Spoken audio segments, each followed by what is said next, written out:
ورحمة الله وبركاته. الحمد لله رب العالمين، الصلاة والسلام على نبي المرسلين وعلى آله الطيبين وأصحابه الطاهرين وكلهم أجمعين، أما بعد.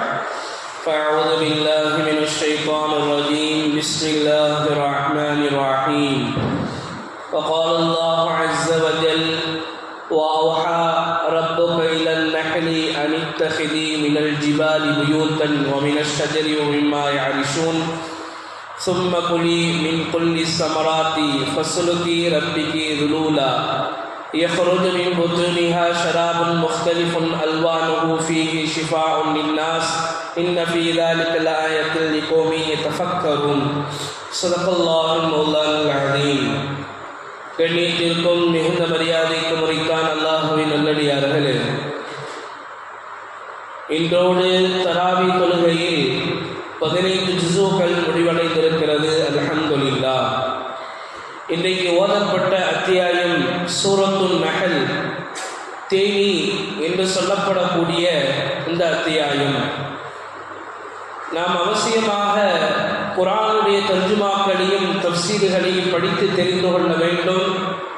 சூரத்துன் நஹல் என்ற சூறாவிலே அல்லாஹ் ஜல்ல ஷானஹு தஆலா பல ஆயத்துகளை, பல அத்தாட்சிகளை அல்லாஹ் ஜல்ல ஷானஹு தஆலா சொல்லி வருகிறார். அதே ஒரு அத்தாட்சியை அல்லாஹ் ஜல்ல ஷானஹு தஆலா சொல்லும் பொழுது, நீங்கள் குடிக்கிற அந்த பாலை, பசுவினுடைய பாலை நீங்கள் சிந்தித்து பார்க்க வேண்டாமா? அது எதற்கு இடையிலிருந்து வருகிறது தெரியுமா? இரத்தமும் சாணமும் அதற்கு மத்தியில் மதுரமான அந்த பாலை அல்லாஹ் எப்படி உங்களுக்கு கொடுக்கிறான், இதிலிருந்து சிந்தனையாளர்கள் சிந்திக்க வேண்டாமா என்பதாக அல்லாஹ் ஜல்ல ஷானஹு தஆலா ஒரு இடத்திலே சொல்லி காட்டுவான். அதே போன்றுதான் இன்னொரு இடத்திலே அல்லாஹ் ஜல்ல ஷானஹு தஆலா சொல்லி காட்டுவான், நாம் விரும்பி எல்லோரும் விரும்பக்கூடிய ஒரு பானம், அதுதான் தேன். எல்லாரும் விரும்புமா இல்லையா? எல்லாரும் தேனை விரும்புவோம். நம்மளுடைய சிறுவர்கள் எல்லாம் ஆசையோடு, அன்போடு அது எப்பொழுது கிடைக்கும் என்பதாக ஆர்வத்தோடு எடுத்து சாப்பிடக்கூடிய அந்த தேன் அல்லாஹ் ஜல்ல ஷானஹு தஆலா குர்ஆனிலே சொல்லி காட்டுவான், வஅவ்ஹா ரப்புக இலன் நஹ்லி. தேனிக்கு அல்லாஹ் ஜல்ல ஷானஹு தஆலா உள் உணர்விலே ஒரு உணர்வு ஊட்டுவான். அதாவது அந்த தேனிக்கும் அல்லாஹ் தஆலா வஹீயை அறிவிப்பான்.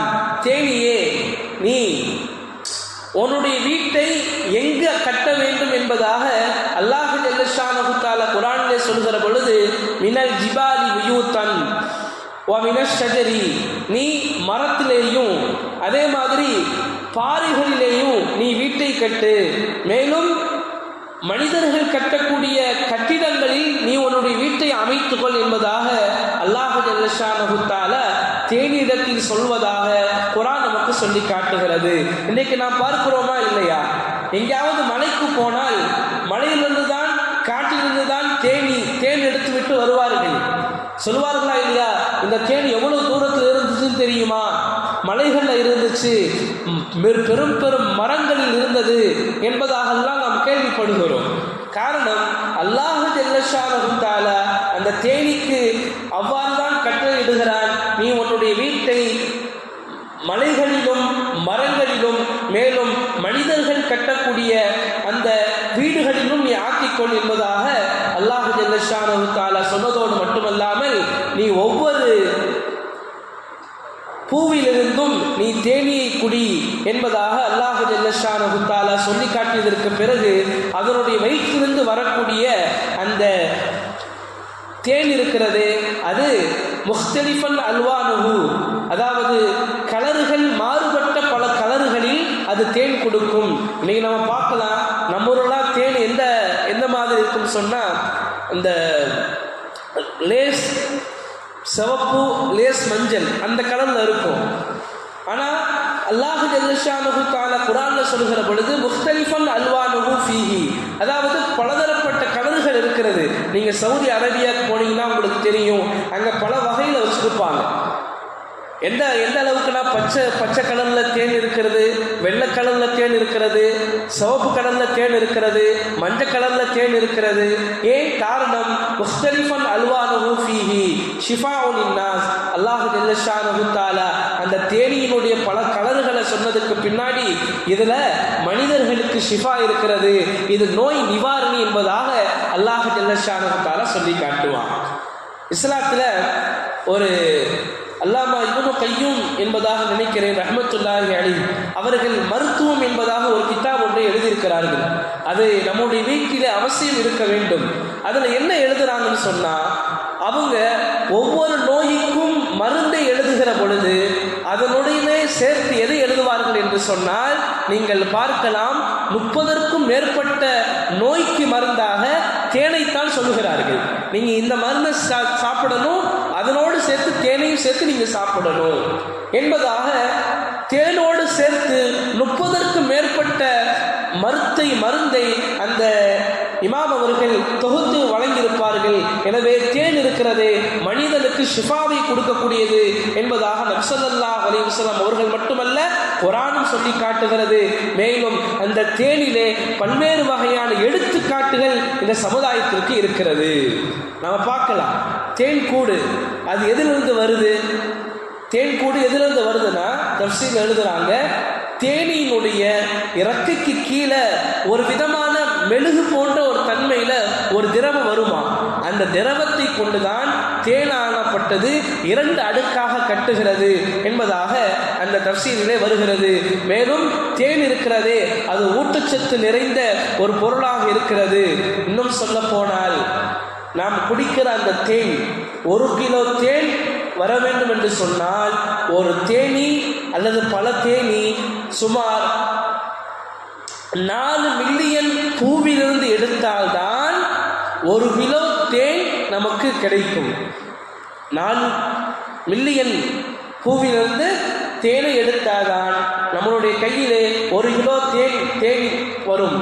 அதோடு மட்டுமல்லாமல் இந்த தேனி எடுப்பதற்கு தேனி எத்தனை கிலோமீட்டர்கள் பயணமாகிறது தெரியுமா? நீங்கள் தெரிந்து கொள்ள வேண்டும்.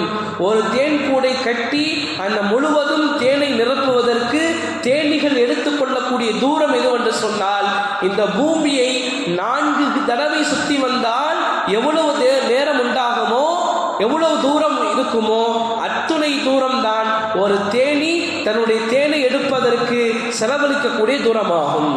இன்னும் சொல்ல போனால் சொல்லி காட்டுவார்கள், தேனி எப்பொழுது தேனை பயன்படுத்தும் தெரியுமா? குளிர்காலங்களில் மட்டும்தான் தன்னுடைய தேனி பயன்படுத்தும், மற்ற காலங்களில் அது பயன்படுத்தாது. இன்னும் சொல்லுவார்கள், ஆராய்ச்சியாளர்கள் சொல்லி காட்டுவார்கள், இதனுடைய சத்துக்களை நாங்கள் தெரிந்து வைக்க வேண்டும். அவசியமாக எல்லாருடைய வீட்டிலேயும் இது இருக்க வேண்டும். காரணம், அல்லாஹ் சொல்கிறான் இது ஷிஃபா என்பதாக. நாம் பார்க்கலாம் இதில் என்ன சக்தி இருக்கிறது என்பதாக பார்ப்போம். ஏனால் vitamin B, vitamin J, vitamin K உள்ளிட்ட 3 வைட்டமின் இந்த தேனிலே இருக்கிறது. இன்னும் சொல்ல போனால் B2 என்று சொல்லப்படக்கூடிய ஒரு சத்து இருக்கிறது. அந்த சத்தாகப்பட்டது கோழியினுடைய இறைச்சிற்கு சமமான சத்து இந்த தேனிலே இருக்கிறது. இன்னும் சொல்லுவார்கள், ஆப்பிள், திராட்சை போன்ற திராட்சையை விட 16 மடங்கு சக்தி உள்ளது தேன் என்பதாக சொல்லி காட்டுவார்கள். இன்னும் சொல்லுவார்கள், B2 இந்த தேனில் இருக்கக்கூடிய அந்த சத்து B2 ஆனது எண்ணெய், சர்க்கரை, புரதம் ஆகிய ஊட்டச்சத்துகள் நிறைந்த ஒரு சத்தை இந்த தேன் நமக்கு கொடுக்கிறது. இன்னும் சொல்ல போனால் குடல் புண், அலர்ஜி, பருக்கள் போன்ற அந்த நோய்களுக்கும் இது ஷிஃபாவாக இருக்கிறது என்பதாக விரிவுரையாளர்கள் எழுதி காட்டுவார்கள். இன்னும் சொல்லுவார்கள், இந்த 1 கிலோ தேன் இருக்கிறதே அது 31.2 கிலோ இறைச்சியினுடைய சத்தா. எத்தனை கிலோ? 31.2 கிராம். இந்த ஒரு இறைச்சியில் எவ்வளவு சத்து பெறப்படுமோ தேன்ல அவ்வளவு சத்து இருக்கிறது என்பதாக சொல்லப்படும். அதே போல 12 கிலோ காய்கறியில் இருக்கக்கூடிய சத்து தேனில் இருக்கிறது என்பதாக ஆராய்ச்சியாளர்கள் ஆராய்ச்சியாளர்கள் சொல்லி காட்டுவார்கள்.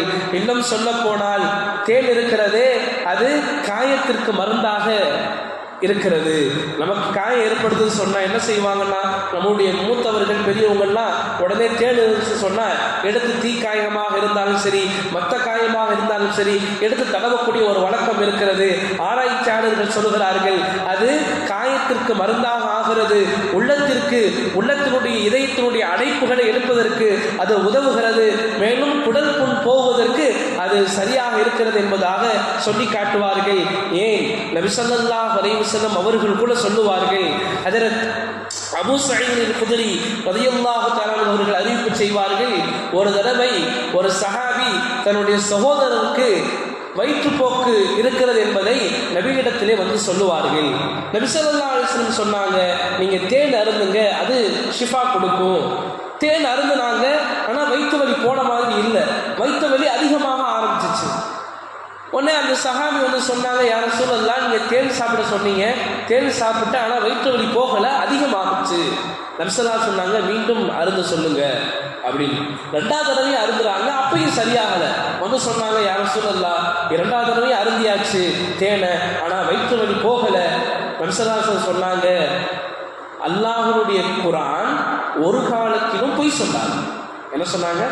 அல்லாஹ்வுடைய குர்ஆன் ஒரு காலத்தில் பொய் சொல்லாது.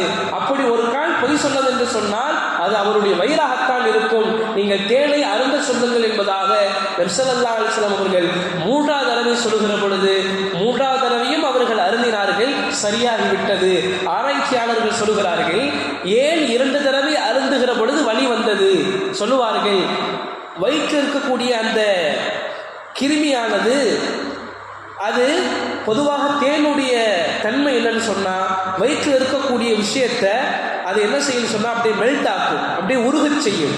அது உருகுவதற்குத்தான் அந்த உருகு பொழுது எழக்கூடிய வலிதான் அந்த வயிற்று வலி அதிகமானது. மூன்றாவது தடவையும் அறிந்ததற்கு பிறகு அது முழுவதுமாக வயிற்றிலிருந்து காலியாயிடுச்சு, அதனால தான் வயிற்று வலி போச்சு என்பதாக ஆராய்ச்சியாளர்கள் நபி ஸல்லல்லாஹு அலைஹி வஸல்லம் சொன்ன அந்த விஷயத்தை எடுத்து ஆராய்ச்சி பண்ணி நமக்கு சொல்லி காட்டுகிறார்கள்.